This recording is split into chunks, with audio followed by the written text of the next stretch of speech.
So again, I'm Susie Murphy. I'm a product developer. I'm working on a new project, Kid Inventors, to help mentor kids who want to think about bringing their products to market. And I am blessed to be with Warren Wilson, who's going to introduce himself. Thank you. I think, to be honest, Susie, I think I'm the one that blessed, because you kind of make, every time we do something together, Susie's the one that makes me look good. So thanks, Susie. But I'm an inventor. I love inventing, and I love sharing just how I go about inventing, particularly with young children, kids. It's a true honor for me to be able to do that. And my invention was, or my most successful one, was a kids building block system called BetterBlocks, which you'll get to see a little sample of them as we go on, won't they, Susie? So what we're going to do, I'll be sharing my screen, but just a little teaser before I do that is we are going to show you how to prototype, and Warren's going to do a live demo, and we've got a couple of videos. So we'll, if all goes well and everything works, we're going to get going with it. Okay, so I'm going to share my screen. Can you see a slide that says Kid Invent Mentors on it? I can see that. All right. So, oops, here we go. What is a prototype? Basically, it is a model taking what is in your head and bringing it out to reality. And it lets you try out what is in your head. And so people always wonder, well, how do I make one? How do I even go about getting what is in here out? Well, there's simple things that you can use. You can use paper, cardboard, blocks. I'm sure scissors and tape are very helpful in making all those things stick. Clay. Some people even use pots and pans. The possibilities are endless. You just have to look around and see what you have in your home. Why do we make one? Well, it helps us bring our idea to life. We can test our idea, and it helps us see, touch, and feel what our idea is. And is it going to work how we think in our head it will? Because a lot of times, I can speak for this, in my head it sounds really good, but until I actually try and make it work the way I think my brain tells me it's going to work, sometimes it doesn't work out. So it lets you continue to make changes until it's just right. I'm going to play a video of what these kids did with cardboard. Can you hear it?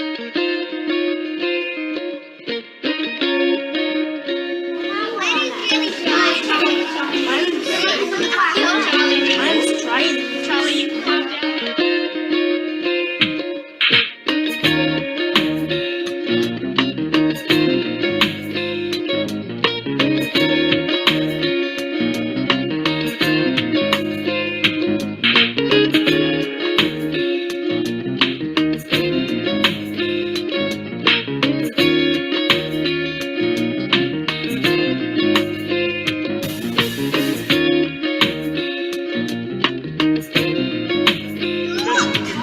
What was the best thing you enjoyed about building a car?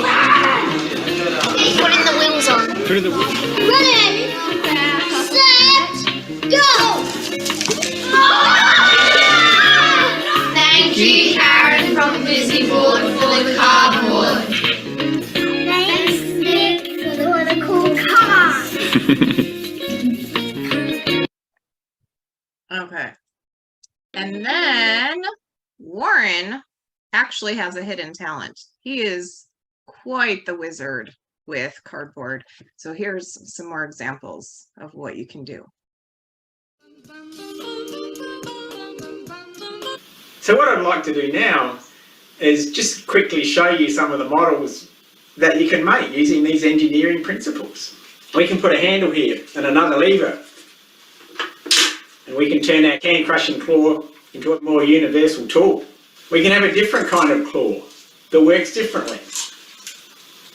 Picks up cans, picks up things differently. But it's still a claw, it still worked hydraulically. You can have one of my favourites, which is the unicycle, which uses hydraulics, uses leverage, uses gravity to move along. Here's another one of my favourites, called the rolling rhino. Uses hydraulics, uses rubber bands to store energy, uses levers to roll and move along. It rolls on 4 wheels, rolls on 3 wheels, and even rolls on 2. Actually, that's quite cool, isn't it? That's just some of the wonderful things you can do with engineering. Engineers design toys, they design software, video games, buildings, all sorts of things. So thanks for watching. I'll see you next time for some next cool models.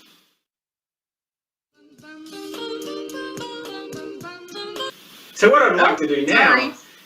Okay, so I'm going to stop sharing because Warren has actually is going to show us how to make some things using these principles live.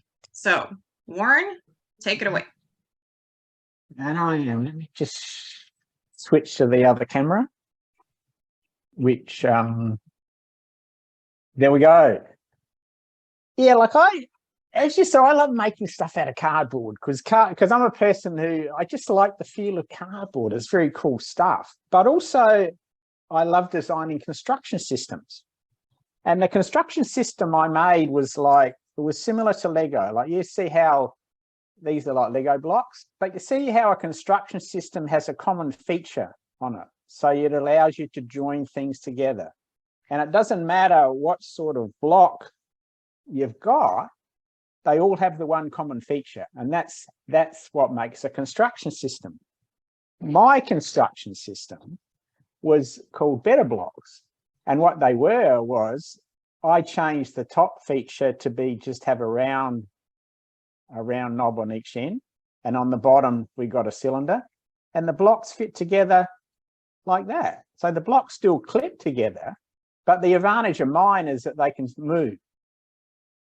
And Lego blocks, when you fit them together, they can't move. They're quite solid. So that's enough about my system. What about stuff you can make? So if you've got some cardboard, like I just happen to have here, these cardboard pieces, how can we turn these cardboard pieces into a construction kit, like to make the models that you saw that we made? So going back to what I said, you need a common joining thing. So this is my idea. Just bear with me here for a minute. What I do, sorry, I've just knocked my earphone out. Now I'm back on track. What we'll do is we'll make the cardboard pieces fit together. And here's an easy way how we can do it. I've already drawn some lines on my cardboard pieces. They're 100mm long and they're 40mm high. So what we'll do is we'll cut a slot in it, say halfway, say 20mm thing, right? And we want the slot to be the thickness of the cardboard. So what I'll do is I'll just get a piece of cardboard like that. And you notice how there's not a lot of precisionness here. There's no rocket science in making this kind of stuff. And that's the good thing about cardboard. And I'll draw a line down either side. Hang on, there we go. And I'll do it over here. And I'll draw a line down either side. So there's the slots. It gives me the slots to cut in. So what I'll do is I'll get my trusty favourite Stanley knife and I'll just cut where I've marked the lines.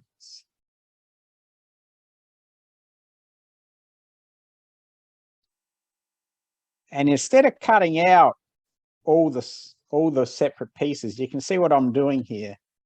What you do is you can pull that piece out.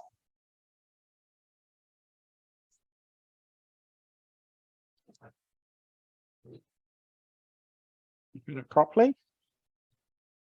And what you do is you wind up with a piece like this. So instead of cutting all the pieces out separately, you wind up with a piece like this, And if you cut out another one, you've got two pieces like this. And what can you do with them?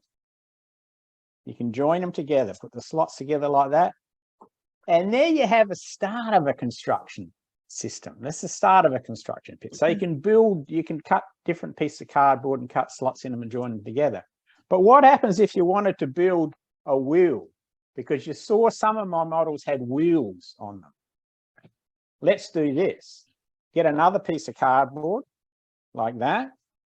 And let's draw a circle. You can either use a proper compass like that, or I just use a bowl because it's easier, because every kid's got bowls in there. Well, most kids have got bowls in their houses. You draw around it.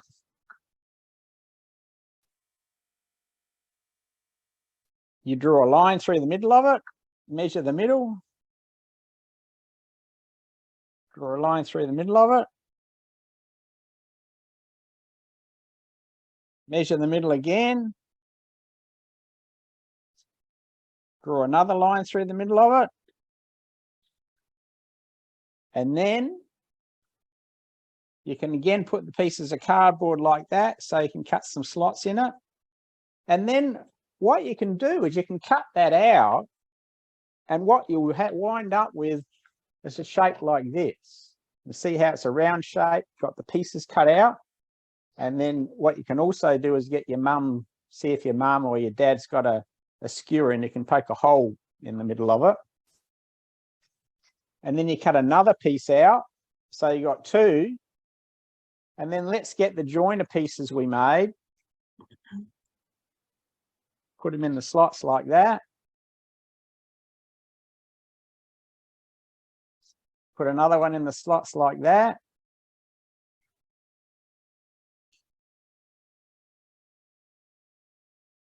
And we'll put a third one in just because we can. And there you have, we can put an axle in it, in the middle like that. But there you have a wheel that can roll along, and from the wheel you can make models like you saw in the video that Suzi showed us. And that's how easy it is to make things out of cardboard. And like, you can make some really cool models, you can make houses, you can make whatever you want. And the beauty of cardboard is that why I love cardboard is that a lot of people have cardboard boxes and things around their houses. So you can cut up an old box and make stuff out of it. So there we are, Suzi. There's my little instant demo on how to turn a cardboard box into a wheel. Thank you, Warren. So as you can see, you can think of cardboard like a block.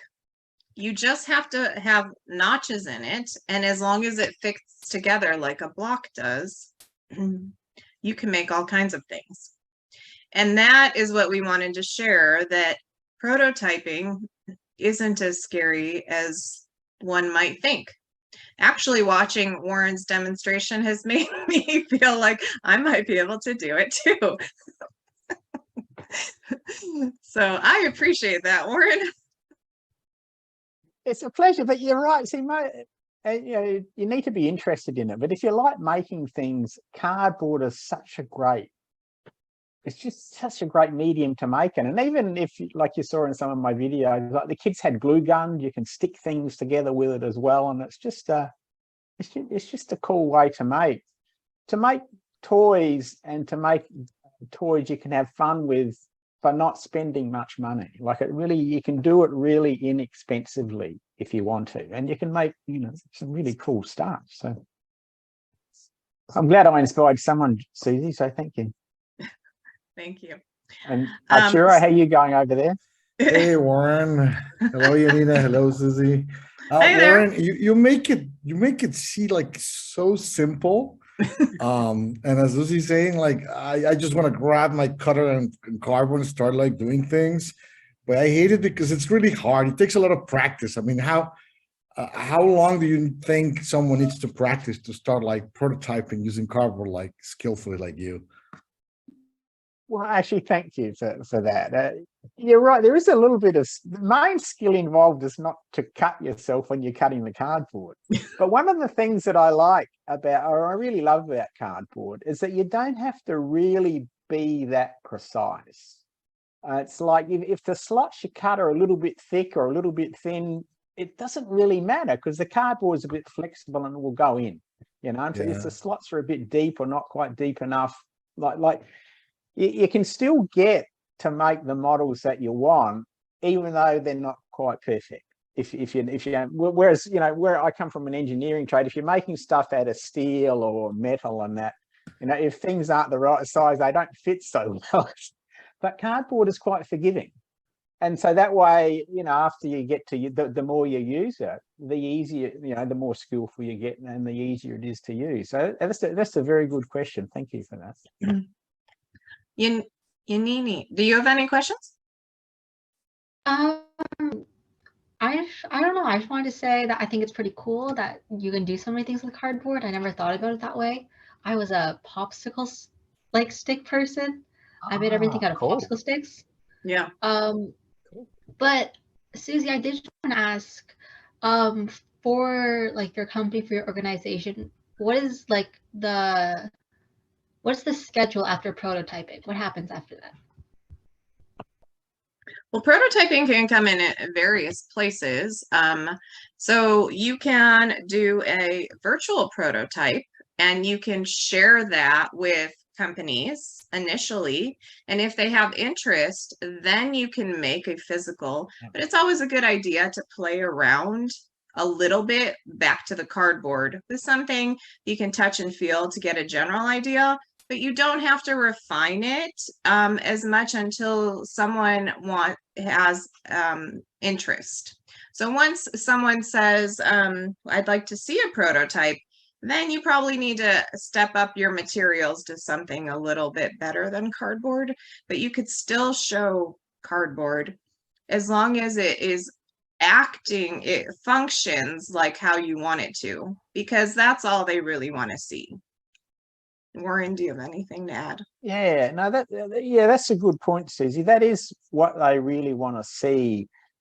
And part of it, and sorry, if I mispronounce your name, is it Yania? It's just Yanina. Yanina, sorry. Yanina. It's what I found was that when I present models and that to companies and to people, often it's my enthusiasm that also counts a lot. So Yanina, if you really love what you're doing and you have a cardboard model that actually shows the concept of what you're doing, shows it works, if you're really honest about it and you say, look, I've got this cardboard, and don't pretend it to be something really that it's not, generally people are very accepting of that, and they understand and they go, yeah, actually we do like the concept. We can see how it works. We may need to take it one step further, but you can certainly get yourself in the game and get other people's attention and more importantly, their support to get you to the next step. So yeah, if you can just be honest with them and show them. Yeah, I mean, as long as you can show how it works using whatever material, that's really what they want to see. Like, how does it work? Yeah. And then the details get worked out later. But as long as you can give an example of how it would work. Yeah. But I think it's also not a bad idea. There's even a very popular virtual reality headset that it's made out and named after cardboard.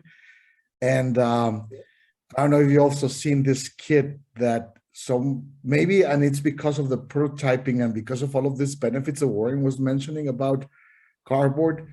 Nintendo developed this kit where you can actually build mechanisms and robots and small things, and they interact with the Nintendo Switch or something like that.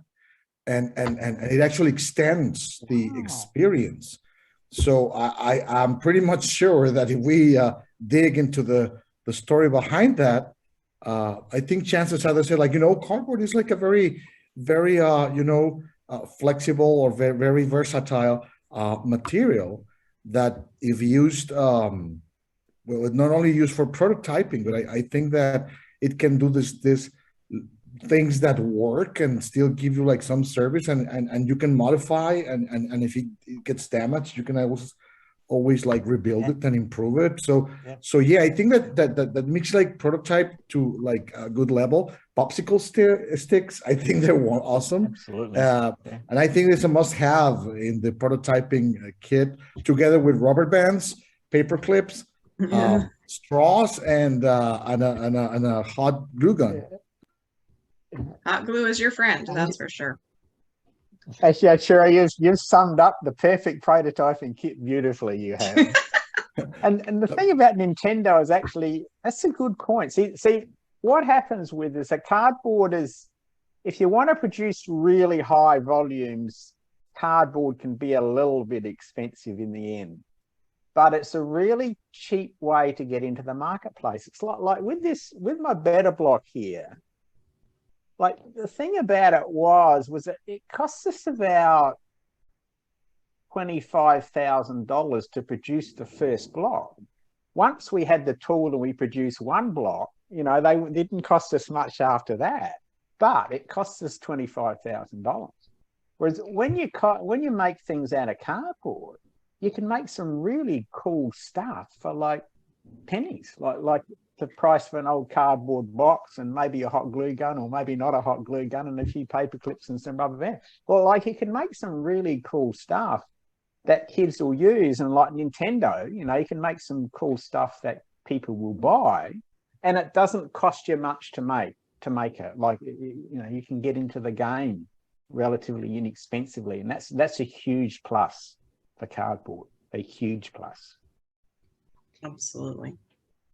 Yeah, I don't think it's just like prototyping or like big expensive electronics that you can use cardboard for. I saw on social media there was this person, and he had created this like life-size camera that actually took pictures like out of cardboard, and I thought that was pretty cool. He like painted it, and then he like posted his process on social media as well. Yeah, cool. Oh yeah, there's lots you can do, that's for sure.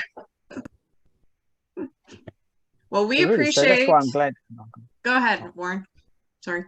Well, and that's why I'm glad that Suzi poked me and prodded me to do this segment on cardboard. Just to be honest, I take it a bit for granted. Like, I just do stuff, and Suzi said, "No, this is a really cool thing to show people." So really, we've got Suzi to thank for this. That I'm here doing. I just needed to learn how to prototype, and so I appreciate it. I insist. I think you should work in this series of tutorials how to do like great cardboard prototyping, because it takes some skill to do that. Thanks, Chiro. It's interesting you say that, because Suzi has said the same thing. And what we'd like to do is in the videos you saw, some of the models were hydraulically operated, and we kind of took the cardboard models a little bit further. And yeah, that's what we'll do. We'll do, Suzi and I, and anyone else who wants to be involved, Nina, or even you, Chiro, if you want to be involved. Like, we'll do some more. Well, how do you bring the models to life? Well, we can do it with a couple of syringes and a bit of hose and some water, things like that. So yeah, we certainly will extend that out.